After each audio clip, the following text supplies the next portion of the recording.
Hey folks, Why Would You Ask That is a podcast that answers some of the weirdest questions. A lot of those are inappropriate for some listeners. If you're squeamish, easily disturbed, or just having a bad day, this may not be for you. But if you've got to know the answers like we do, stay tuned.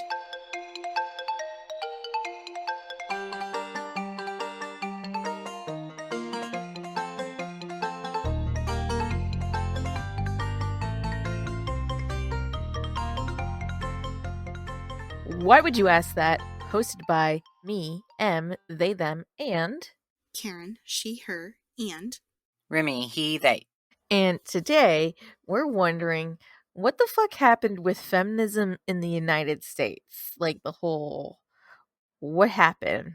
And today we're going to pick up where we left off in the last episode and talk about what was going on with black feminists at the time.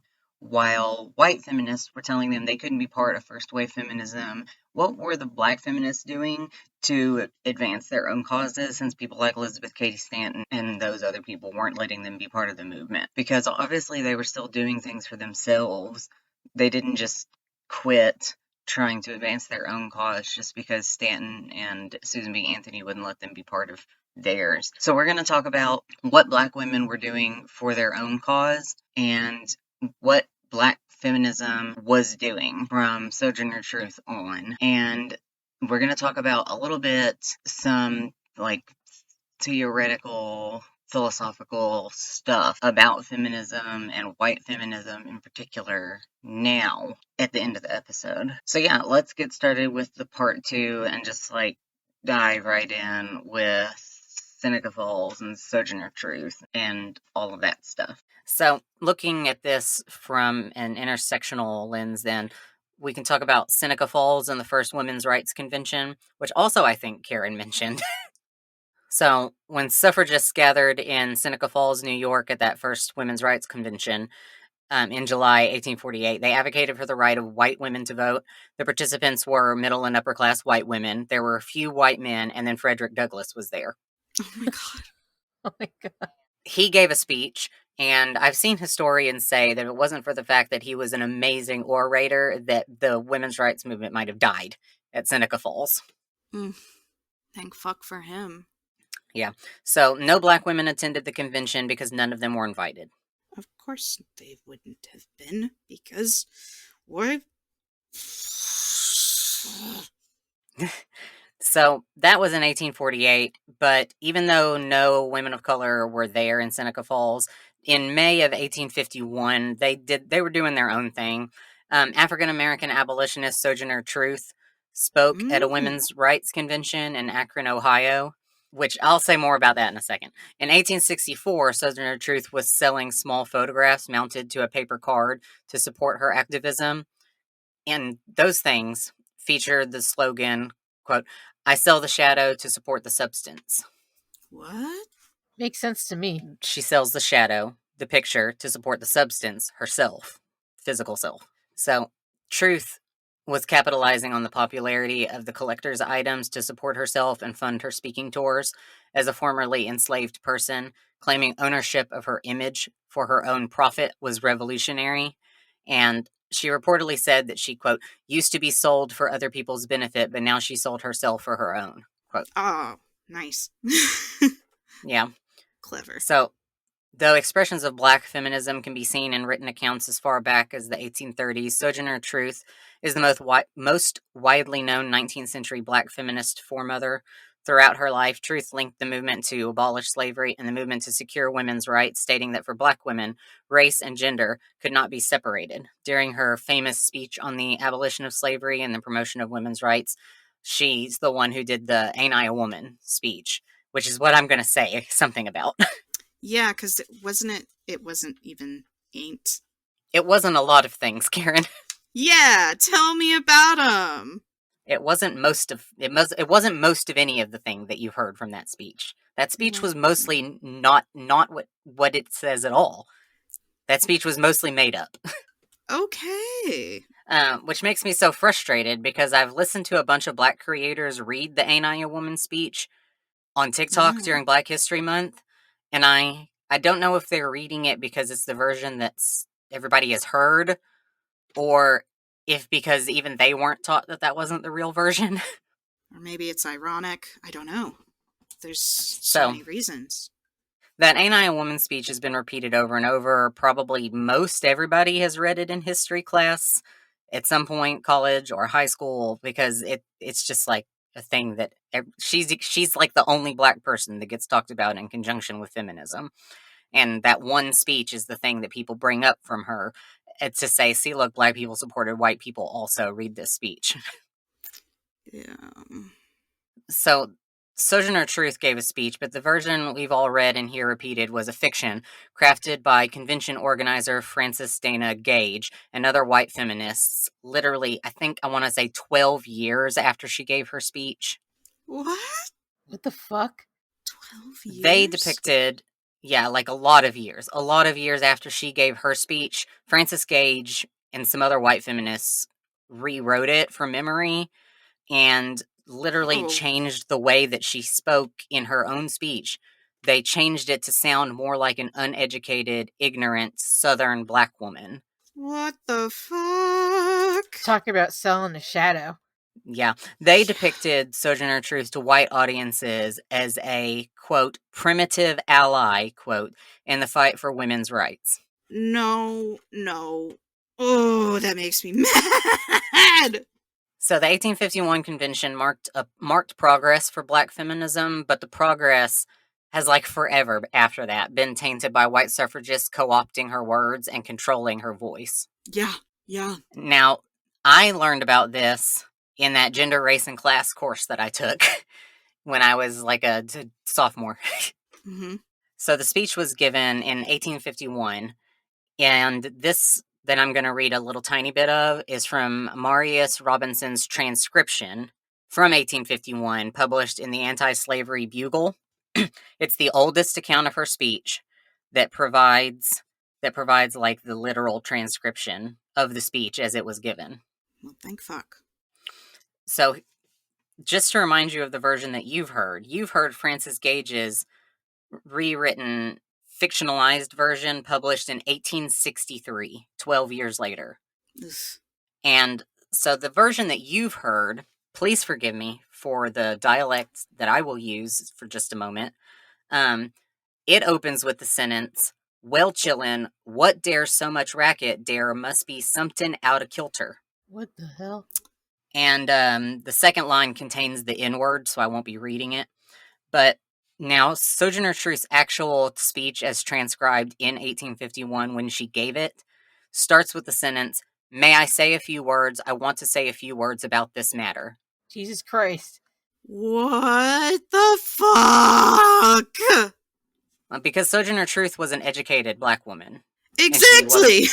She didn't talk like that. Mm-hmm. It's just really disheartening to hear just how hard they went. It's like they oh god, it's they're just wearing blackface and writing a speech, and it's just, it's so gross. That is so gross. Yeah. Well, Sojourner Truth wasn't from the South. She was from Rifton, New York. That's where she was born. That's where she grew up. She grew up in the Dutch-speaking county, a Dutch-speaking county in New York. She's like, I've never said chillin' in my entire life. Oh my god. Yeah. Oh my god. Yeah. That's just awful. It really fucking is. At another point, they wrote the sentence that she had to give away her 13 children, but she didn't have 13 children. Like, she just literally actually didn't have 13 children. She's like, what the fuck are you even talking about? They're just making up stuff. It's not even like what from memory. They're just like, we've got the vague feeling. And now it's ours, and we're gonna hold up and puppet around this woman and sell her shadow. It's just another way to make a Black woman a commodity. Yeah.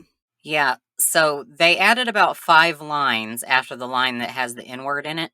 Okay. Where they say in Francis Gage's version, dat man over there say dat women needs to be helped into carriages and lifted over ditches and to have the best place everywhere, What the fuck? and so on. And she says, and aren't I a woman? Look at me. Look at my arms.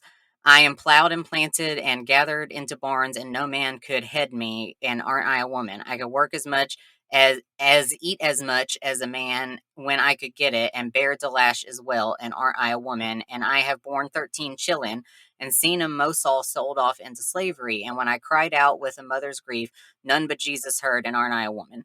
And so, what she actually says is, I am a woman's rights. I have as much muscle as any man and can do as much work as any man. I have plowed and reaped and husked and chopped and mowed and can any man do more than that? I have heard much about the sexes being equal. I can carry as much as any man and can eat as much too if I can get it. I am as strong as any man that is now. As for intellect, all I can say is if women have a pint and man a quart, why can't she have her little pint full? Damn. You need not be afraid to give us our rights for fear we will take too much, for we can't take more than our pint'll hold. Fucking hell. Yeah. They really fucked it up. Like, really hard. That is so rude. She recounts some stories from the Bible in her speech. Over in the version of Francis Gage, she says, "Where did your Christ come from?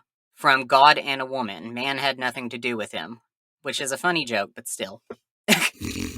And over here, she says, from her own mouth, the transcription from her speech in 1851, she says, well, if woman upset the world, do give her a chance to set it right side up again. The lady has spoken about Jesus, how he never spurned woman from him, and she was right. When Lazarus died, Mary and Martha came to him with faith and love and besought him to raise their brother, and Jesus wept, and Lazarus came forth. And how came Jesus into the world? Through God who created him and woman who bore him. There you go. Damn. Yeah, they just used her as a puppet. They put on blackface and used her as a puppet, like Em just said. It's infuriating in every sense of the word. Like, did she see it? Did she see what they said that she said? I mean, she was still alive, so I'm certain. Oh my There's God. no way she didn't see. In fact, if she hadn't, someone will probably have told her. Yeah, like, Sojourner, did you see this? Did you say this? And then she looks at it and she's like, I've never spoken like that in my life. yeah. She says something very profound and bright that I could never even imagine. And I would be like, damn straight. It's just Man. really upsetting the history we have regarding it, which is, the whole intersectionality thing that we're working on. But yeah, let's proceed. Yes. Yep. And Sojourner Truth, lived a whole life afterwards. After her speech there, she parted ways with Frederick Douglass because she was with him at that point. But he thought that black men should be freed and get the vote before women should. So she said, I'm done with you. Wow. So she parted ways with Frederick Douglass after that and settled in Michigan with three of her daughters and continued to just speak nationally on her own and to help enslaved people escape to freedom. Good for Awesome. her. Yep. And then when the Civil War started, she urged young men to join the Union cause and organize supplies for black troops. And after the war, she was honored with an invitation to the White House and became involved with the Freedmen's Bureau, helping freed enslaved people find jobs and build new lives. And in Washington, D.C., she lobbied against segregation. And in the 1860s, when a streetcar conductor tried to violently block her from riding, she ensured his arrest and won her subsequent case. Hell yeah. Very good. And then in the 1860s, she collected thousands and thousands of signatures on a petition to provide former slaves with land. And at the end of her life, she was almost blind and deaf, but she just still kept on doing her stuff. Kept on chugging. So I really wanted to read some of her actual words because it really demonstrated how, yes, the lady from earlier, the historian from earlier, you could read the things that they were doing as explicitly racist. Mm-hmm. Yeah. And being done explicitly to collect more white women into the group. So, after the Civil War, it was abundantly clear that black and white women wanted different things out of first wave feminism. White women were seeking the vote as a symbol of like equality with their husbands and brothers, and black women, most of whom lived in the South, were seeking the ballot for themselves and their men as a means of empowering black communities besieged by racial terror that erupted after the emancipation. Yep. Black feminism got louder, like the noted anti-lynching crusader Ida B. Wells and the civil rights leader Mary Church Terrell. Both got really loud during this period. Mm-hmm. Black suffragists such as Mary Church Terrell represented intersectional feminism at its best. She was born enslaved in Memphis, Tennessee, and then afterwards she went on to earn her bachelor's and master's degree from Oberlin College. Hell yeah. Nice work. And she served as president of the National Association of Colored Women. Ooh. In February 1898, she spoke at the National American Women's Suffrage Association convention in Washington, D.C. Her speech forced powerful white women attendees to reflect on the compounding oppressions and systemic violence that black women endured during slavery, and ended on a more optimistic note, praising the grit and intellect of freed women. She was trying to use a rhetorical style that, pulled at the ethos of, America, self-made men and women, you know? Mm-hmm. Mm-hmm. But also downplaying the actual long uphill battle that lay ahead for black folks. Yeah. Mm. And white suffragists just continued to push to keep black women out, like in the North, using the Jim Crow laws of the South to keep black women from joining their movements. Like, why do you want less people to be involved? Because racism. I just don't understand. I'm like, that's one of the things I've never understood about heaven. I'm like, don't we all want to be there? Don't we all want everyone to be there? Like, the bigger the party, the more fun, right? You'd think. You would think, Karen. You would think. But not many people think like you. So, in 1913, for example, organizers of a huge suffragist parade in Washington demanded that black participants march in an all-black assembly at the back of the parade instead of with their state delegations. Fuck. So, Ida B. Wells refused to do that, but Mary Church Terrell did do it. She believed white suffragists would exclude black women from the 19th Amendment. These episodes fueled within the African American community a lasting suspicion of white suffragists and the very idea of political cooperation across racial lines, which unfortunately we really haven't made a lot of progress with. Nope. But don't let me understate how important the 19th Amendment was, because it covered the needs of middle-class white women, but also meant very little to black women in the South, where most of them were living, and where election officials were perfectly willing to do whatever they needed to do to stop black women from voting. Yeah. I mean, it's like, I can't remember who said it, but it just follows the line of, we aren't free until we're all free. Yeah. Like, just because I'm able to do it, it's not enough if my neighbor can't do it. Yeah. So that's always kind of been my mindset. I'm like, if we're not equal, then we're not the great country that everyone thinks that we are. Yeah. So, once the white women got the vote, the suffragists of the North just celebrated the amendment and were uninterested in fighting discrimination against women who were still suffering racial as opposed to gender discrimination. So black women pretty immediately lost their ability to vote, and took another half century and a new suffrage campaign with black women in a leading role before that community was fully enfranchised through the Voting Rights Act of 1965. It's a shame. Black feminism was broad, encompasses a lot of stuff and sometimes different visions amongst the community as a whole. But despite that, there's a few foundational principles that exist among black feminism. Like, black women's experience of racism, sexism, and classism are inseparable. Their needs and worldviews are distinct from those of black men and white women. There's no contradiction between the struggle against racism, sexism, and all other isms. They just all have to be addressed and should be addressed together. Mm-hmm.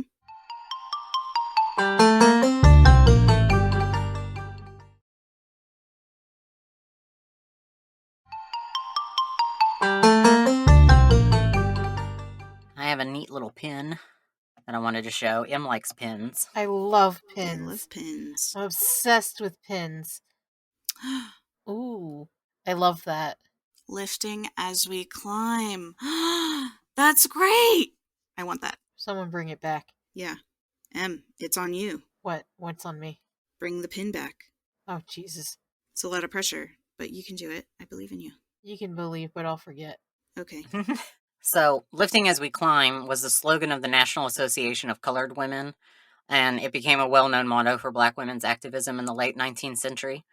By that time, middle-class Black women organized social and political reform through women's organizations or clubs.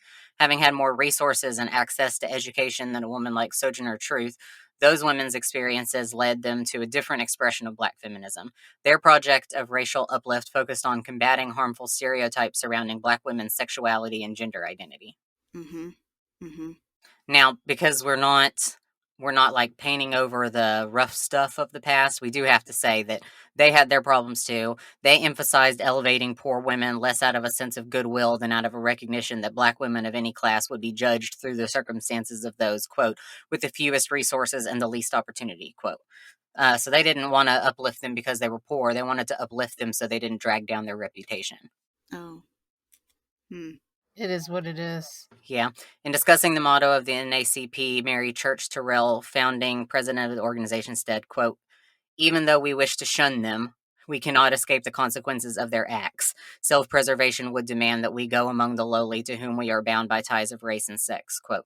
So, because we can't paint over the rough stuff that the white women were doing, we shouldn't do that with the Black women either. Maybe I misunderstood the quote.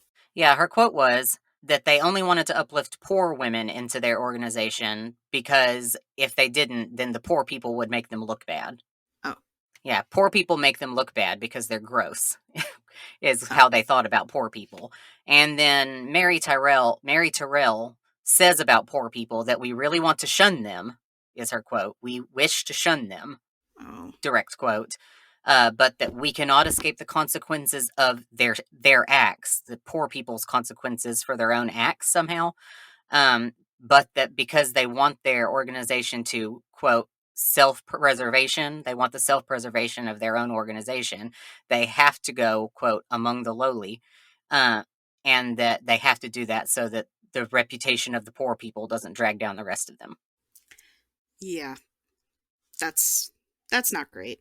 No. Okay.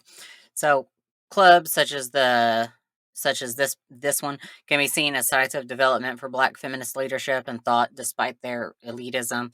This was back when they were founded. The club movement ushered in a new era of intellectual, artistic, and philosophical production by Black women about their own experiences. So there was an activist who joined, Polly Murray.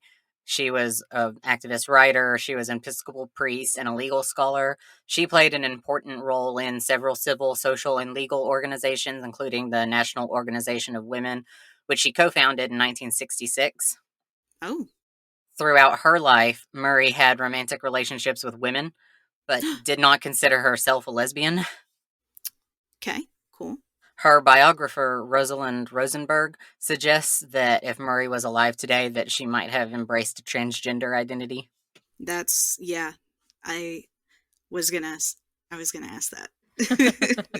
I was like, let's see. Women that don't claim the label of lesbian typically don't like it because they don't feel like women.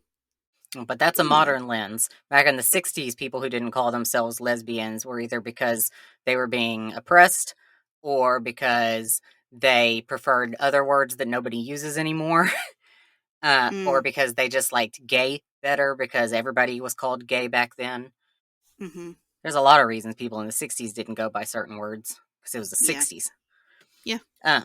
So Murray wrote and theorized extensively on her experiences of Black womanhood, asserting that for her, gender, race, and sexuality could not be separated, and the refusal to separate her identity fueled her legal work and activism, which resulted in organizations that we still have nowadays.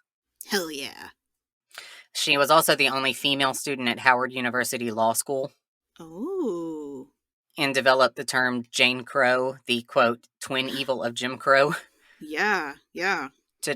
To describe the sexism Black women faced. She would continue to develop theoretical, legal, and political frameworks for describing Black women's experiences.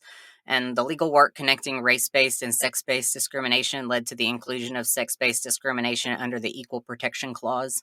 Wow. Damn. Yeah. However, due to the civil rights movement's demands for, quote, respectable performances of Black womanhood, Murray's many contributions to civil rights history remains relatively unknown. Despite the neglect of her work, the legal and theoretical parallels she drew between racial discrimination and gender discrimination set the stage for feminist thinkers to follow after her. Very nice. Mm-hmm. I should start a girl crush day for social media. Be like, oh, my girl crush, my historical girl crushes. I mean, you do it if you want to. Yeah, you're in charge of that part. I am. In the 1970s marked an increase in explicitly Black feminist organizing due in part to tensions inflamed during the women's liberation and civil rights movements. By this time, queer Black feminists were becoming more openly and visibly positioned within Black feminist groups. They began creating their own organizations, such as the Salsa Soul Sisters, which was one of the first out and explicitly multicultural lesbian organizations. I hear it. Yeah. They created that group due to tensions with straight Black feminists as well as white gay people and lesbians.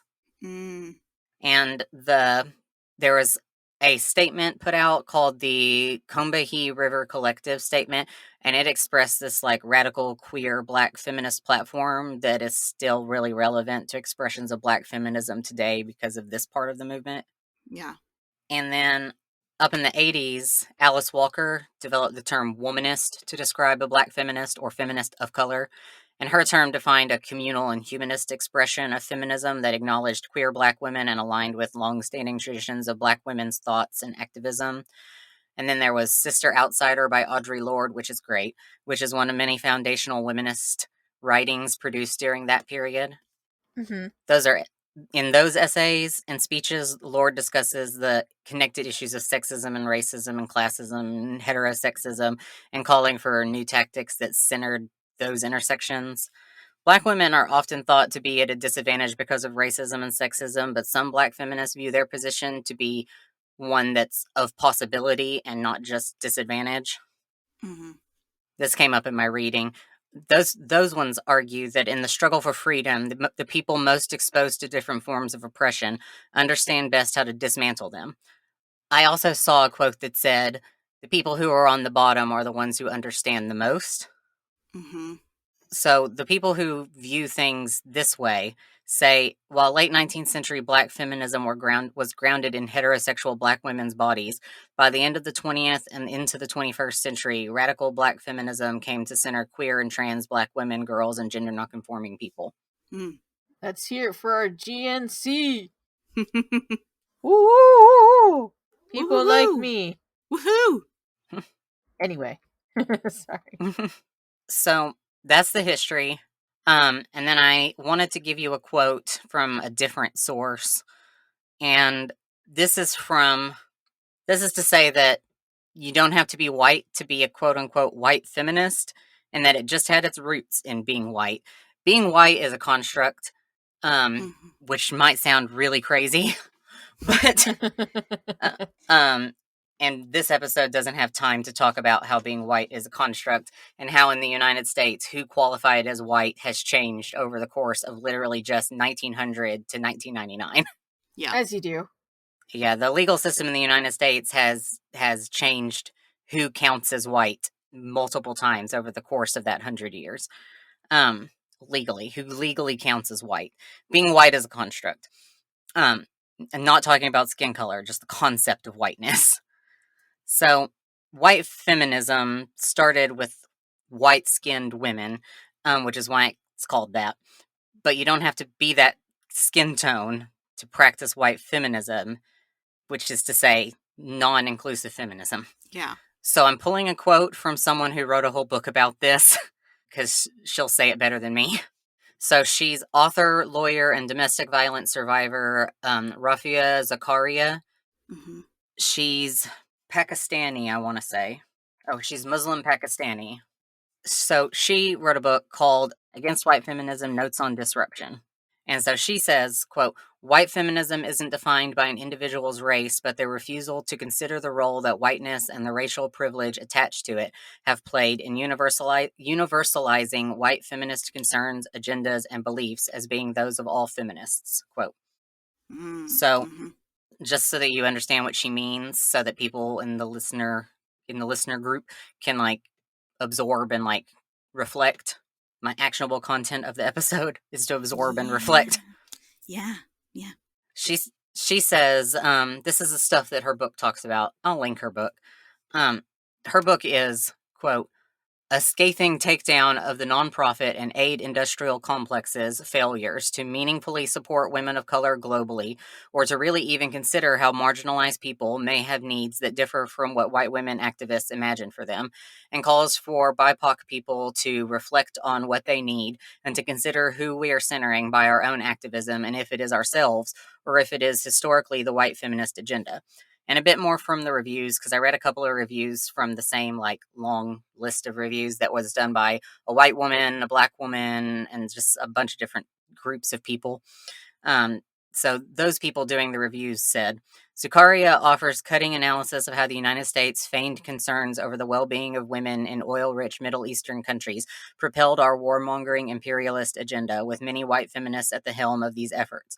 She traces a through line between those in the white women-led suffrage movement who cast out people of color and the imperialist conquests justified by white female colonizers seeking to, quote, liberate colonized women of color from their supposedly backward savage men. Her book requires us to understand the dangers of global philanthropy that doesn't seek input from its supposed beneficiaries, and of opportunistic white women who claim to be the saviors of women in the Middle East by advocating military action in the region.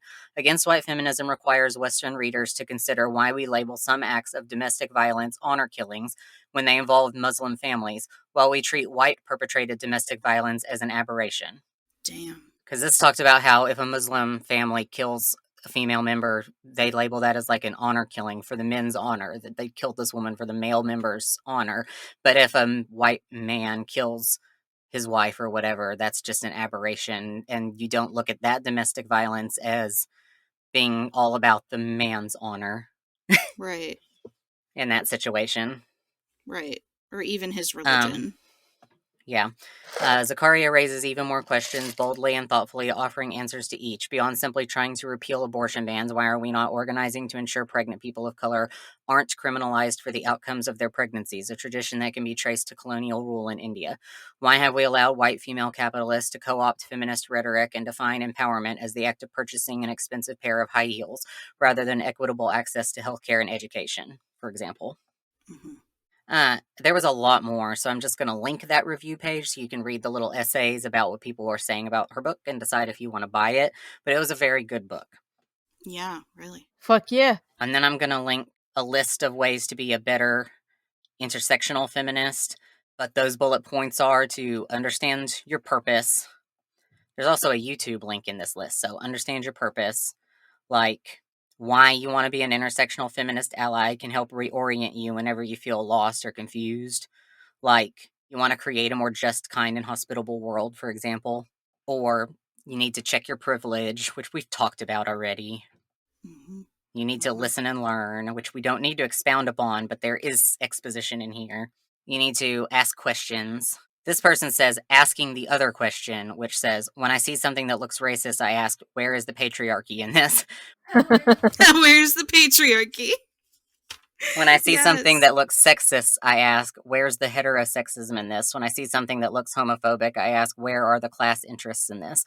Working on coalition forces us to look for both the obvious and non-obvious relationships of domination, helping us to realize that no form of subordination ever stands alone. It's true. Yeah. Damn.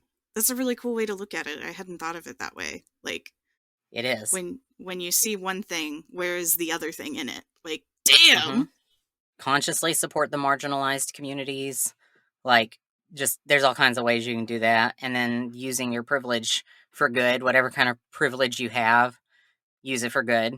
Like Karen said, I'm using my blocks to support other people, yeah?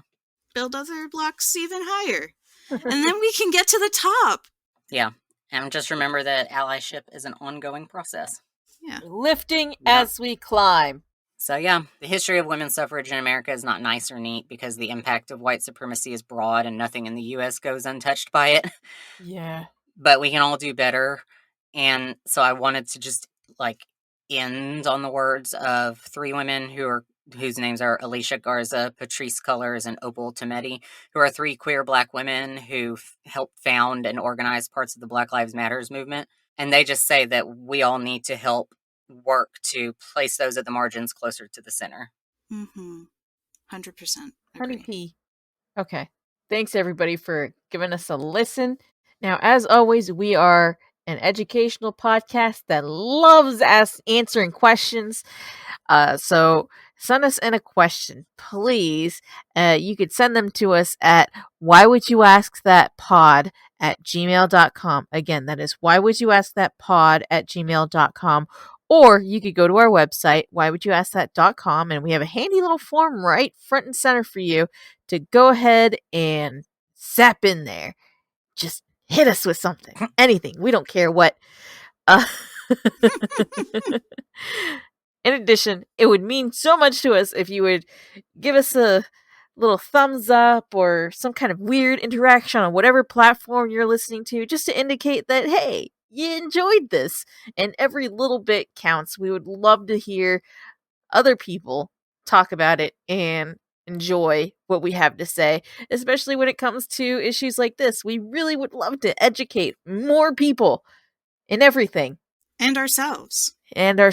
We are learning so fucking much.